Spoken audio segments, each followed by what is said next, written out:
नमस्कार। Vision IAS के news today के इस अंक में आप सभी का स्वागत है। इस अंक में हम आपके लिए लेकर आए हैं यूपीएससी परीक्षा की दृष्टि से महत्वपूर्ण कुछ अहम खबरें। इस अंक के साथ मैं हूं दिव्या तोमर। आइए सबसे पहले बात करते हैं इस अंक की खास खबरों के बारे में। नदियों और उनकी धाराओं में मौजूद जीवन पर मानवीय गतिविधियों के प्रभाव की निगरानी के लिए वैज्ञानिकों ने पर्यावरणीय डीएनए का उपयोग किया। यूनेस्को द्वारा यूरोप के अमेजन में विश्व का प्रथम 5 देशीय बायोस्फीयर रिजर्व घोषित किया गया। कृषि मंत्री ने कहा कि भारत मोटे अनाज जैसे स्वस्थ खाद्य पदार्थों का गंतव्य देश बन रहा है। संयुक्त राष्ट्र ने मानव अधिकारों के लिए खतरा उत्पन्न करने वाले कृत्रिम बुद्धिमत्ता पर प्रतिबंध आरोपित करने का आह्वान किया। राजस्थान सरकार ने बाल विवाह के पंजीकरण की मंजूरी देने वाला विधेयक पारित किया और केंद्र सरकार कॉफी अधिनियम को सरलीकृत करेगी और व्यवसाय करने में सुगमता को बढ़ावा देगी। और अब खबरें विस्तार से।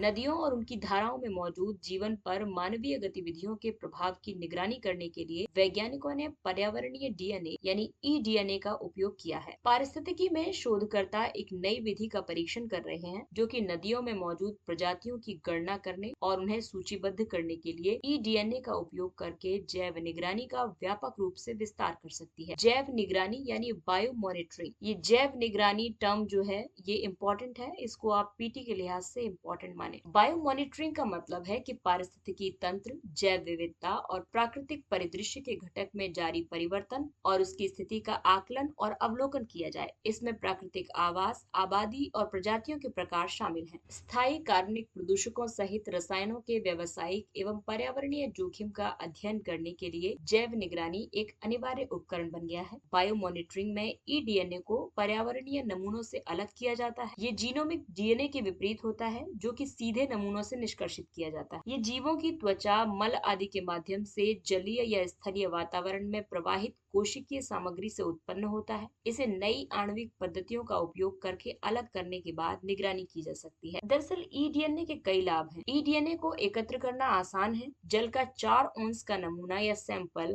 हजारों जलीय प्रजातियों के अवशेष डीएनए को कैप्चर कर सकता है। प्रारंभिक जैव निगरानी पद्धतियों के अंतर्गत वैज्ञानिक सीमित जगह पर ही अलग अलग प्रजातियों और उनकी बहुतायत की गणना करते हैं। इस पद्धति में पहचान के लिए वन्य जीवों को मारने की आवश्यकता नहीं होती है। इसमें श्रम और धन की बचत होती है और इस प्रक्रिया के लिए केवल एक सस्ते फिल्टर, एक सिरिंज और कुछ शीशियों की आवश्यकता होती है। इसे कोई भी कर सकता है। ईडीएनए के माध्यम से जैव निगरानी की प्रक्रिया की बात करें तो ये सबसे पहले त्वचा, खाल, मल और पानी में तैरने वाले एकल कोशिकीय जीवों जैसे कि बैक्टीरिया आदि से ईडीएनए का निष्कर्षण करता है। इसके बाद इस आनुवंशिक जानकारी का विश्लेषण किया जाता है। इसके तहत इस डीएनए अनुक्रम को ताजे जल की प्रजातियों के साथ मिलाना शामिल है जो कि पहले से ही मौजूदा डेटाबेस में सूचीबद्ध है। और अंत में नदियों के अंदर या इनके पास इन जीवों के वितरण और प्रचुरता का चार्ट बनाना। इस तरह से बायो मॉनिटरिंग की पूरी प्रक्रिया होती है।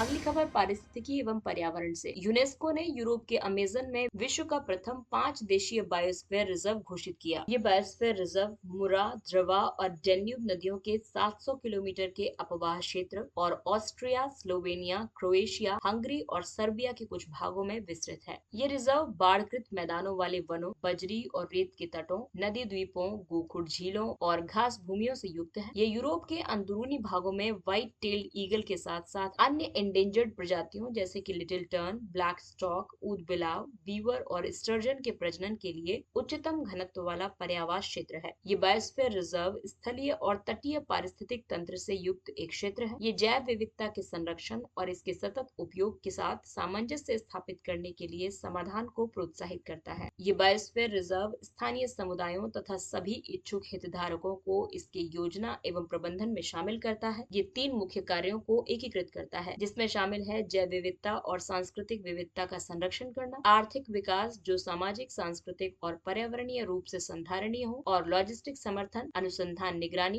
शिक्षा और प्रशिक्षण के माध्यम से विकास को सुदृढ़ करना। इस बायोस्फीयर रिजर्व को यूनेस्को के महानिदेशक द्वारा अंतर सरकारी मैन एंड बायोस्फीयर कार्यक्रम के तहत नामित किया गया है। आपको बता दें कि एमएबी कार्यक्रम का उद्देश्य लोगों और उनके वातावरण के बीच संबंधों को बढ़ाने के लिए वैज्ञानिक आधार स्थापित करना है। एमएबी कार्यक्रम के के world network of biosphere reserve में उत्कृष्ट स्थलों का एक गतिशील और संवादात्मक नेटवर्क शामिल है। World network of biosphere reserve में 131 देशों के 727 बायोस्फीयर रिजर्व शामिल हैं, जिनमें 22 सीमा पारीय स्थल शामिल हैं। इनका लक्ष्य अंतर्राष्ट्रीय, क्षेत्रीय, उप क्षेत्रीय और पारिस्थितिकी तंत्र विशिष्ट सहयोग का निर्माण करना है। भारत में यूनेस्को द्वारा नामित 12 बायोस्फीयर रिजर्व हैं। ये हैं नीलगिरी, मन्नार की खाड़ी, सुंदरबन, नंदा देवी, नौकरेक, पंचमढ़ी, सिमलीपाल, अचानकमार अमरकंटक, ग्रेट निकोबार, अगस्त्यमलाई, कंचनजंगा और पन्ना।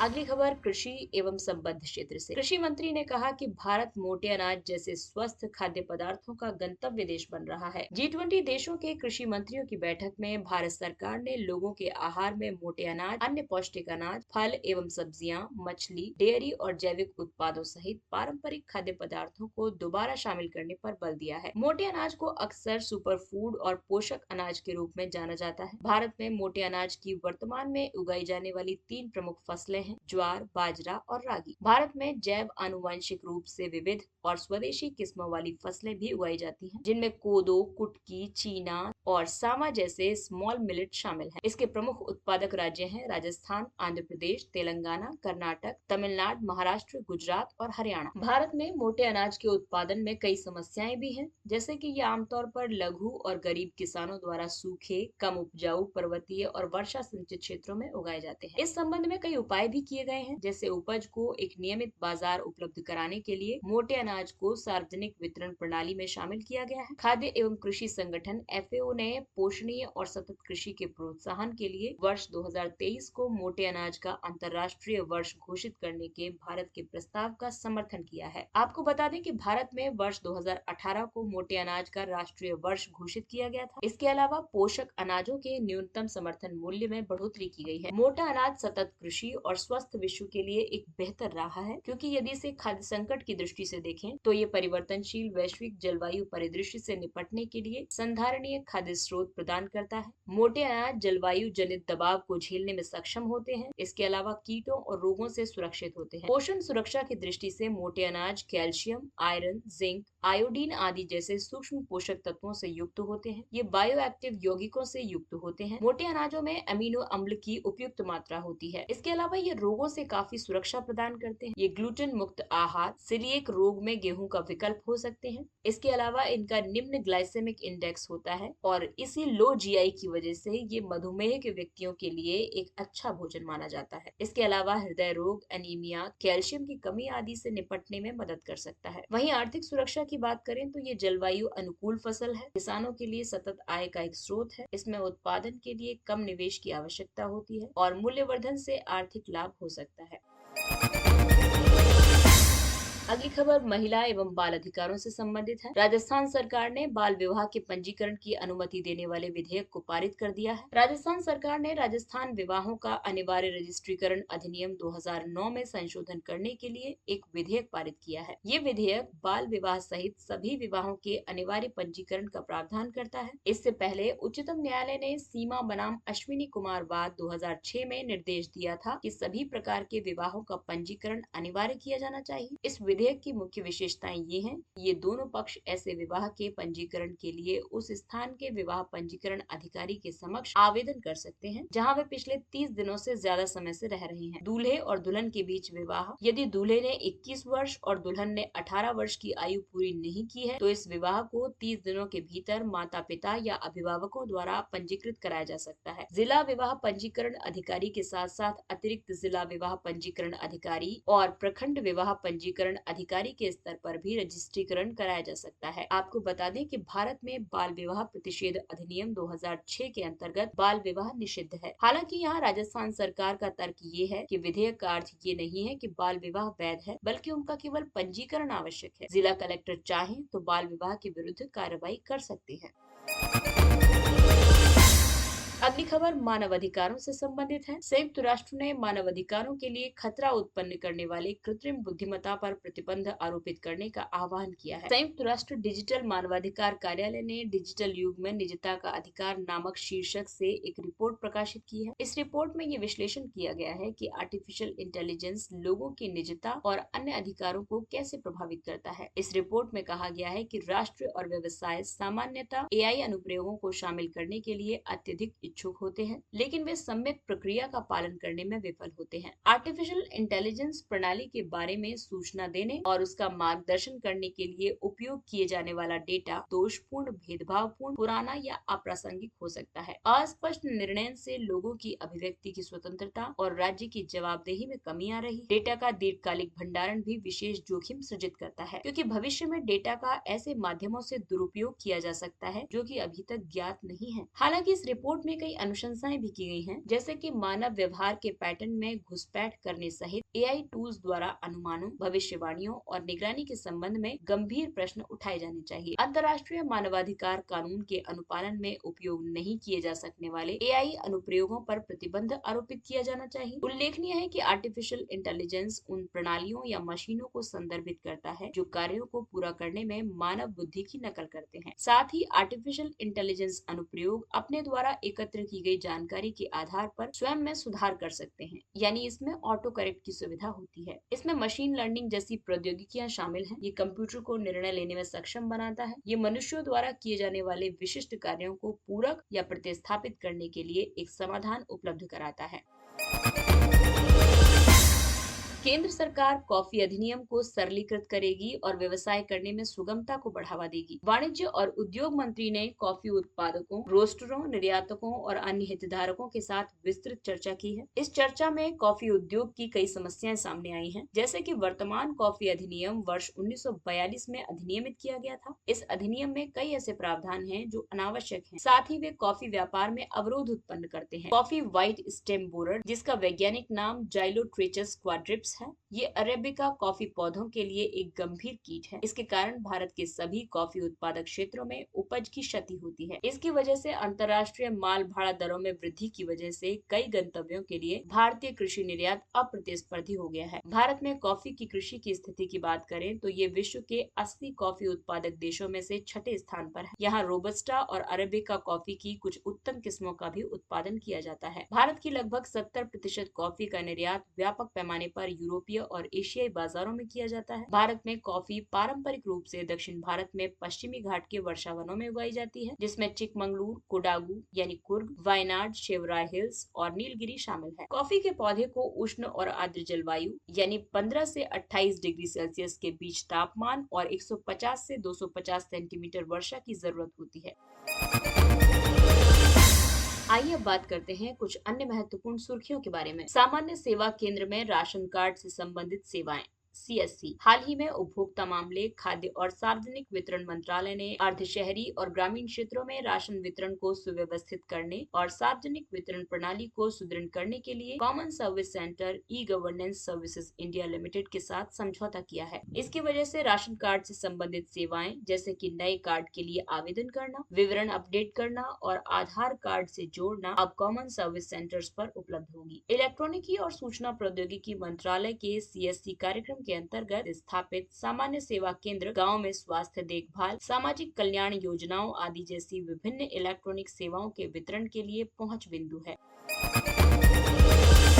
पेट्रोपोल एकीकृत चेक पोस्ट। भारत और बांग्लादेश के बीच पेट्रापोल इंटीग्रेटेड चेक पोस्ट पर यात्रियों के लिए एक नए टर्मिनल बिल्डिंग का उद्घाटन किया गया है। पेट्रापोल भारत बांग्लादेश सीमा पर कोलकाता से 80 किलोमीटर की दूरी पर स्थित है। इंटीग्रेटेड चेक पोस्ट पेट्रापोल दक्षिण एशिया का सबसे विशाल लैंड पोर्ट है। भारत और बांग्लादेश के बीच भूमि आधारित व्यापार का 30% इंटीग्रेटेड चेक पोस्ट पेट्रापोल के द्वारा होता है। ये भारत का 9वां सर्वाधिक विशाल अंतर्राष्ट्रीय इमिग्रेशन पोर्ट भी है। इसके माध्यम से प्रतिवर्ष लगभग 23 लाख यात्रियों का आवागमन होता है। ब्लैक टाइगर्स केवल ओडिशा के सिमलीपाल टाइगर रिजर्व में पाए जाते हैं। राष्ट्रीय जीव विज्ञान केंद्र के एक हालिया अध्ययन के अनुसार इन बाघों में एक एकल आनुवंशिक उत्परिवर्तन के कारण काली धारियों की चौड़ाई अधिक हुई या उनका फैलाव अधिक हुआ है। इस अध्ययन में ये सामने आया है कि जीन में उत्परिवर्तन की वजह से इन बाघों की धारियां असामान्य रूप से गहरे या काले रंग की हो जाती हैं। सिमलीपाल की कम और अलग थलग बाघों की आबादी की वजह से अंतः प्रजनन को बढ़ावा मिला है, जिससे चौड़ी और गहरे या काले रंग की धारियों का विकास हुआ है। मध्य भारत की तुलना में सिमलीपाल में कम विषम युग्मजता यानी लो हेट्रोजिगोसिटी यानी प्रत्येक माता पिता से एक विशेष जीन के विभिन्न रूपों को प्राप्त करने की संभावना, इससे आनुवंशिक विविधता के विलुप्त होने की संभावना बनी हुई है। हेलिना यानी हेलीकॉप्टर आधारित नाग। हेलिना के सभी परीक्षण पूरे कर लिए गए हैं। ये तीसरी पीढ़ी का दागो और भूल जाओ श्रेणी का anti tank guided missile system है, जो एडवांस लाइट हेलीकॉप्टर पर लगा हुआ है। इसे भारतीय थल सेना में शामिल किया जा रहा है। इसके एक अन्य संस्करण ध्रुवास्त्र को भारतीय वायुसेना में शामिल किया जा रहा है। इसकी विशेषताएं ये है कि ये सभी प्रकार के मौसम तथा दिन और रात में कार्य करने की क्षमता से युक्त है। ये पारंपरिक कवच के साथ साथ विस्फोटक प्रतिक्रिया कवच के साथ साथ युद्धक टैंकों को नष्ट कर सकता है। इसकी न्यूनतम रेंज 500 मीटर और अधिकतम रेंज 7 किलोमीटर है। आइए अब बात करते हैं सुर्खियों में रहे स्थलों के बारे में। साइप्रस। हाल ही में साइप्रस के पेरिनेरा में एक अंडर वाटर आइया नापा संग्रहालय खोला गया है। ये 130 से अधिक मूर्तियों वाला विश्व का पहला अंडर वाटर फॉरेस्ट है। साइप्रस की राजधानी है निकोसिया। ये पूर्वी मध्य सागर में एशिया, अफ्रीका और यूरोप के चौराहे पर स्थित एक द्वीपीय राष्ट्र है। ये भूमध्य सागर का तीसरा सबसे बड़ा द्वीप है। ये वर्ष 2004 से यूरोपीय संघ का सदस्य। इसकी सबसे ऊंची चोटी माउंट ओलिम्पस है। पेरियोस साइप्रस की सबसे लंबी नदी है, जो ट्रोडोस पर्वत से निकलती है। आइए अब बात करते हैं सुर्खियों में रहे व्यक्तित्व के बारे में। मनोरमा महापात्रा। ये एक प्रख्यात साहित्यकार, सामाजिक कार्यकर्ता और ओडिया दैनिक द समाज की पूर्व संपादक थी। वो ओडिशा में शामिल महिला सशक्तिकरण का प्रतीक थी। उन्हें वर्ष 1984 में साहित्य अकादमी पुरस्कार, वर्ष 1988 में सोवियत लैंड नेहरू पुरस्कार, वर्ष 1990 में critic circle of India award, वर्ष 1991 में ईश्वर चंद्र विद्यासागर सम्मान और वर्ष 1994 में रूपम्बरा पुरस्कार से सम्मानित किया गया था। इनकी पुस्तकें थी ज्वार जीव थी उठे यानी महिला सशक्तिकरण पर क्रांतिकारी कविताओं का संग्रह, अर्धनारीश्वर, वैदेही विसर्जित, संघतिर संहिता, शक्ति रूपेण संस्था आदि। अगला व्यक्तित्व है मदन लाल धींगरा। इनका जन्म 18 सितंबर 1823 को हुआ और इन्हें 17 अगस्त 1909 को फांसी दी गई। मदन लाल धींगरा के शहादत दिवस पर अमृतसर के टाउन हॉल में उन्हें श्रद्धांजलि अर्पित की गई। उन्हें एक ब्रिटिश अधिकारी सर विलियम हर्ट कर्जन वाइली की हत्या की वजह से 17 अगस्त 1909 को लंदन में 26 वर्ष की आयु में फांसी दी गई थी। वे इंग्लैंड में उच्चतर शिक्षा प्राप्त करने गए थे। वर्ष 1905 में बंगाल विभाजन से उन्हें पीड़ा हुई और वे विनायक दामोदर सावरकर, श्यामजी कृष्ण वर्मा जैसे अन्य क्रांतिकारियों के संपर्क में आए। अगले व्यक्तित्व हैं डॉक्टर भगवान दास। इनका जन्म 12 जनवरी 1869 को हुआ और इनका देहावसान 18 सितंबर 1958 को हुआ। डॉक्टर भगवान दास एक भारतीय थियोसोफिस्ट थे। आप कमेंट बॉक्स में बताइए थियोसोफी क्या होती है। वर्ष 1921 में उन्हें असहयोग आंदोलन के साथ जुड़े होने की वजह से अंग्रेजों द्वारा 1 वर्ष के कारावास की सजा सुनाई गई। वे काशी विद्यापीठ के संस्थापक थे। काशी विद्यापीठ भारतीयों द्वारा स्थापित प्रथम भारतीय विश्वविद्यालय है। वर्ष 1955 में उन्हें साहित्य और शिक्षा में उनकी उपलब्धियों के लिए भारत के सर्वोच्च नागरिक सम्मान भारत रत्न से सम्मानित किया गया था। इसके साथ ही ये अंक समाप्त हुआ। अगले अंक में फिर मुलाकात होगी कुछ अन्य महत्वपूर्ण खबरों के साथ। तब तक अपना ख्याल रखिए, सुरक्षित दूरी बनाए रखिए, मास्क पहनिए, हाथ और मुंह साफ रखिए और टीकाकरण अवश्य करवाइए। और अब विजन आईएएस की पूरी टीम को दीजिए इजाजत। नमस्कार।